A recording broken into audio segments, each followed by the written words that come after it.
that is a German WW2 torpedo sinking an enemy vessel. Today is the day that you've been waiting for. We are going to show you part 2 of the secret German WW2 battery. This is an amazing spot. In part 1, me and Eagle Eyes, my son, we found so many fishes here in the perimeter, and also Eagle Eyes flew over and gave you some incredible drone footage. If you haven't seen that, I would strongly suggest you see that. First, you can see a link here where it says more. Click that, you'll find part 1, watch it first and then get back to this one, because you won't believe what we're going to share with you here today. Inside the mountain, inside the bunker and the torpedo battery itself, there are some absolutely spectacular details, and that is what we're going to share with you today. If you want to help us out to reach more people, that's basically all you have to do. Watch the videos in full, watch more of our videos, then you're going to help us out with the YouTube algorithm, which is not so kind with historical channels these days. So it is greatly appreciated. But are you ready to see what's inside this incredible system in the mountain? Well, let's go out and find that right now. This is one of the most amazing German World War II installments on the Atlantic Wall. If you haven't seen part 1, there's a link in the video description. I highly recommend you see that first. But we are entering right in there, History Hunter and Eagle Eyes. And I can promise you, you have never ever seen anything like this. All right, change of plans.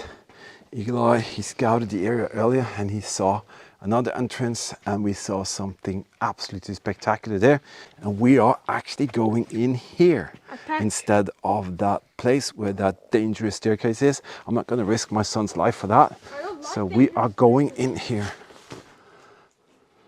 This is the other entrance that Eagle Eyes found. You can see these huge hinges here.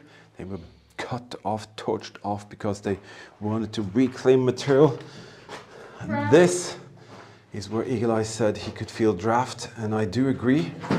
And we stopped off in part 1 after finding this thing here, which we just thought was going out.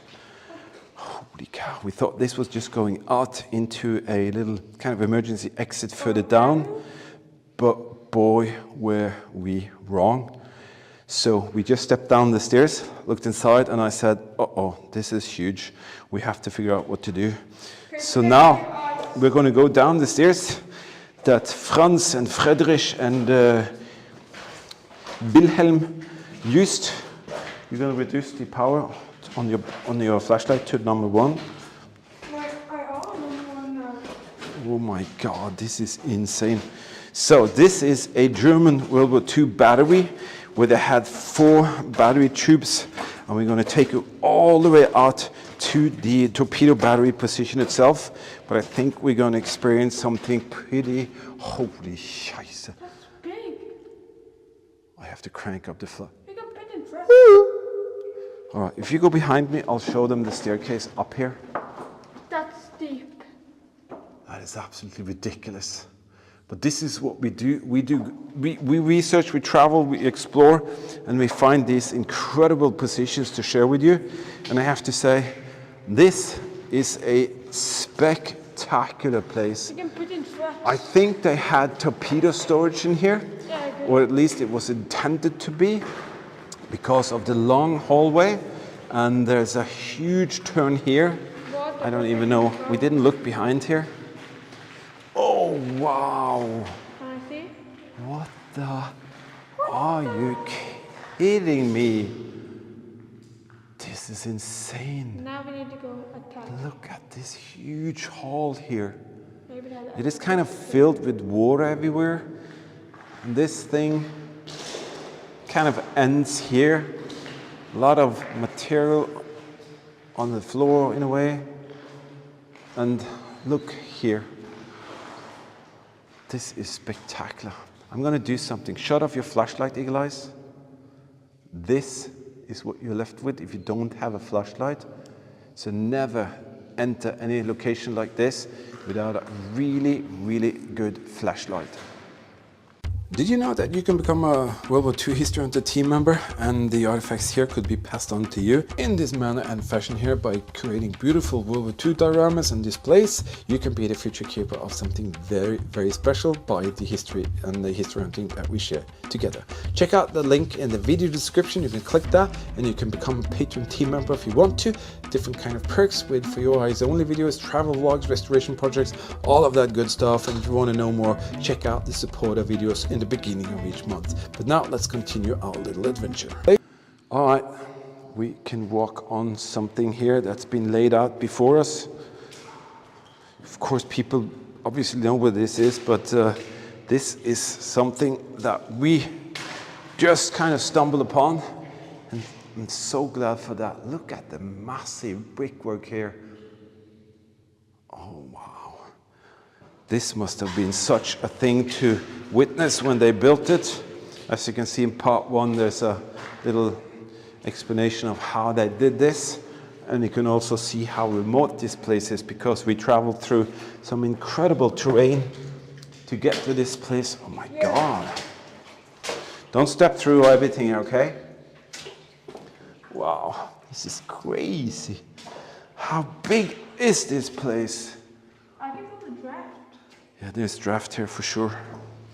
But we did promise you to take you into the torpedo battery, and we are in the torpedo battery. It's just a pain of the butt to go here because I don't want to get completely wet. Yeah. Wow, let's have a little peek behind here. This is what we walked through. That's like 50, 60 meters at least. You see here? Ventilation coming out there. What is this here? Oh, look, right up there. Oh, this is where we came in. This is where we came in. Holy cow. Yeah, that's deep. That is so. If you go behind me, I'll see if I can kind of show them the staircase on the side here. Look, under there is stacked. Yeah, it doesn't look well. And I'm very glad we didn't walk down that thing there. Wow, look here. It could have been done, but I don't want to risk anything when we're out here. There's a huge something or whatever construction fallen down there. Is that doors or what is it? Oh, there's a crane thing hanging up there. Yeah. Oh my God, that is tall. And scary. And what the heck is it? Is that the same room? That's the same room. Okay, let's check out in here. Wow. Remember, these guys were here with one purpose, and that was to build and drift and have this torpedo back. I'm stunned. I'm just like speechless. This is so amazing. An emergency exit there. That could be an emergency exit that we found in part one. Yeah, I That think is that's what definitely we that one. Yeah, It goes up to the further up. Scary. Do you hear it? Yeah. Wow. I wonder what's going on. What was going on here? Look at what they created. This is absolutely ridiculously big. I'm going to take some photos here. Give me a second. Wow. Eli just said, Daddy, it is so big in here. And I agree, it is absolutely fantastic. And we're going to continue this little quest into the...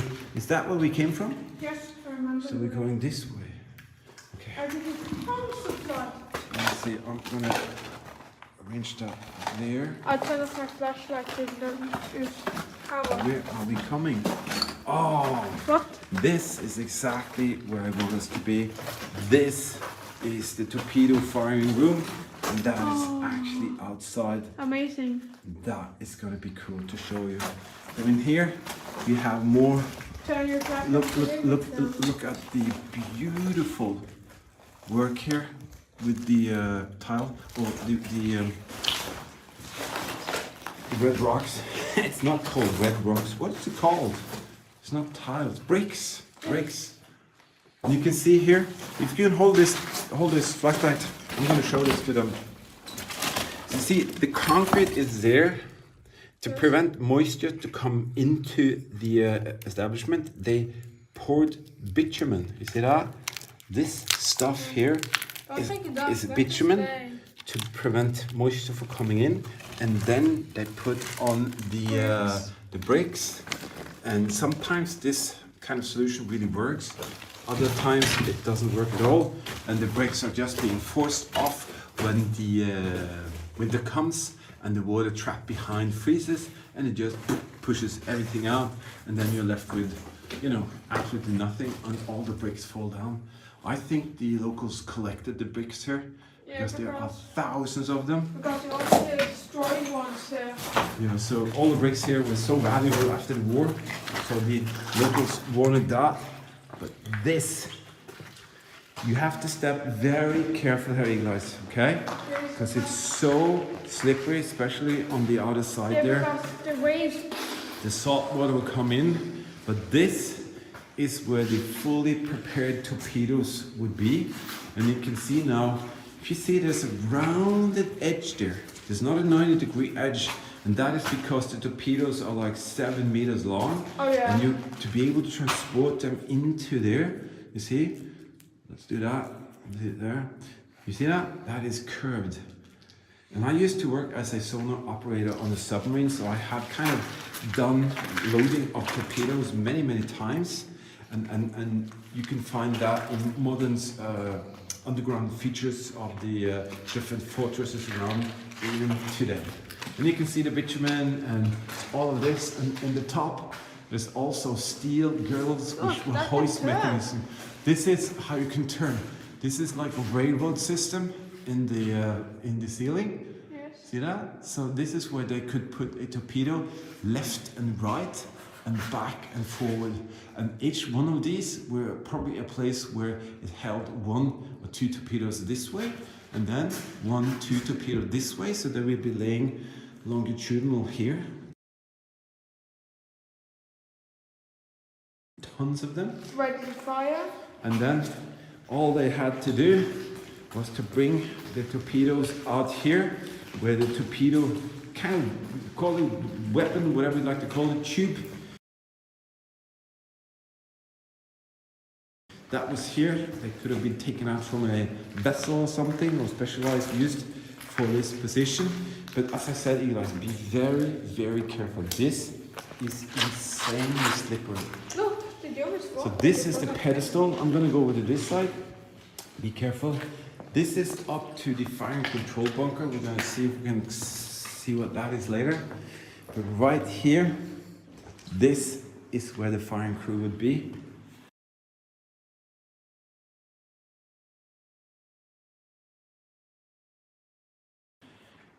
And that is spectacular. So if I kind of go like this, look at the view.